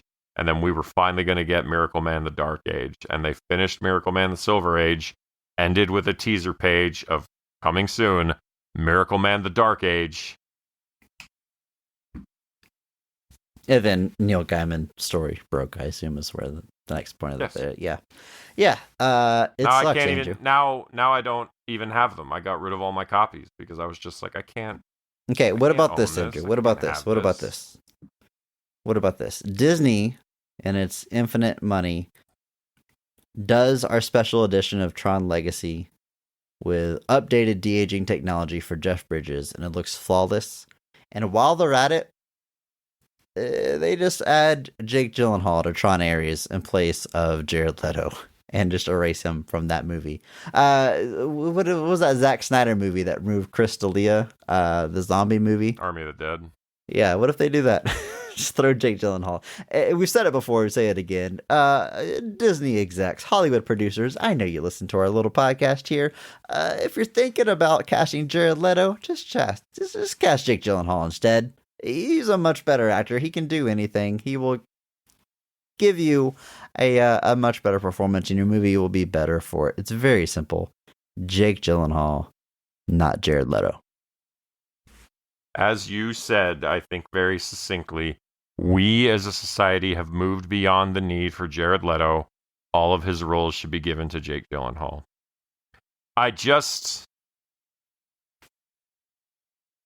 It's difficult for me to get as excited about things as I would like to be for a variety of reasons.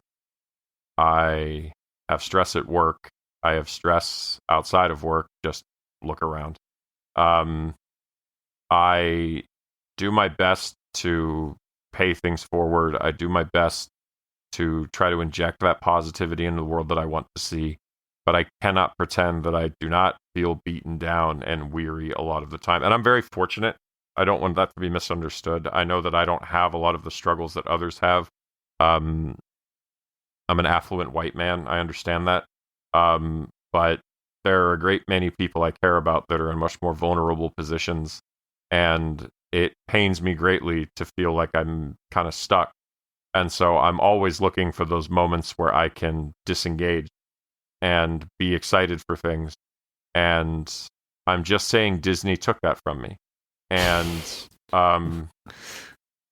I yeah, like my hype level is like, am I even going to watch this? Like, I am. Like, I can't pretend that I'm not going to. But like I got the vinyl soundtrack, and I was just like, cool. And like the whole time I was looking at it, and it was so cool, and I was looking through it, I was just like, Jared Leto's in this stupid movie. Like, why? Why did you do that to me? Why?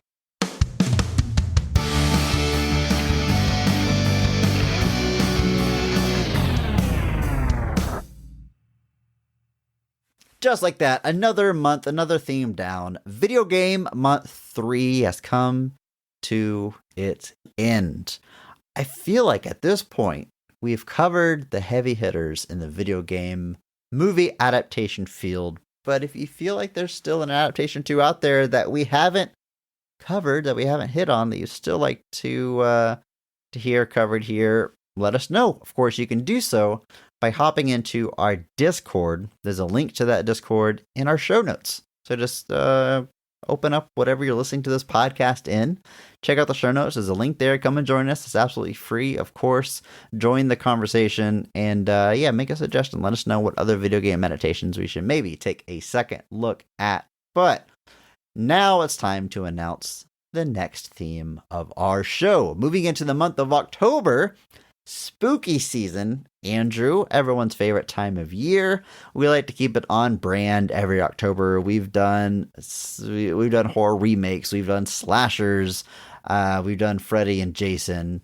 This year, we are going to do sci-fi horror movies, specifically sci-fi. And looking at our lineup here, I think we can actually call this 90s sci-fi. Are these all 90s films we're covering, Andrew? I think so. I think so. I love the 90s. I talk about it all the time. 90s sci-fi. That's what we're doing in the month of October. And if you want to see that lineup of 90s sci-fi films that we will be covering, you know what I'm going to say? I said it 30 seconds ago. Join that Discord. We'll post it there. You can share your positive thoughts on those movies. We'll read your Mark Strong Award picks and favorite scenes on the episode as we cover it. And let us know, kind of influence some episodes we will be covering in the future. Expect a big announcement on that specifically coming soon. Hint, hint. Andrew, wrapping up another month, going into October. Is there anything you want to say to the listeners?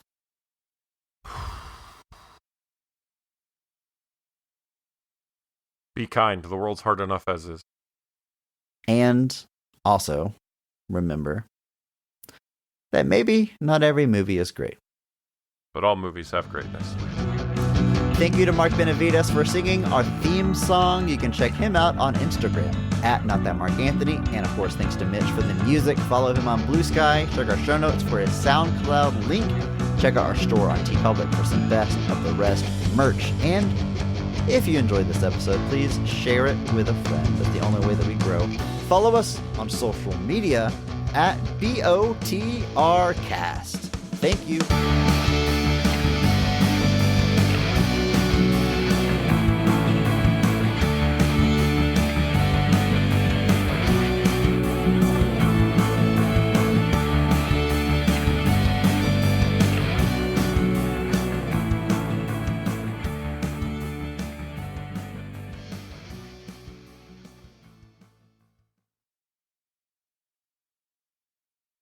This is the speculation that I'm ready for.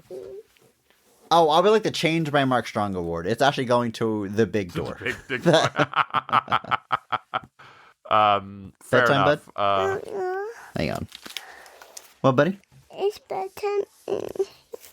I want you to check on me. Okay, I'll check on you. Mom's in bed, you bed. I'll check on you later, okay? Okay. All right, love you. Let me know your podcast. Yeah, I want to do on a podcast. I'll come check on you. Okay, you want to say anything to the listeners, buddy? No. Okay. Say hello to the listeners. No? Okay. All right. Love you, bud. Good night, buddy. Okay. Much better bedtime. Yeah, I was not gonna lie to you. I was just like, that went pretty smoothly, all things considered. Like, I'm going to bed. I'll check on you later. Thumbs up. Walked off. But just embodying that Jeff Bridges spirit. That's it. But It's bedtime, man. it's bedtime, man.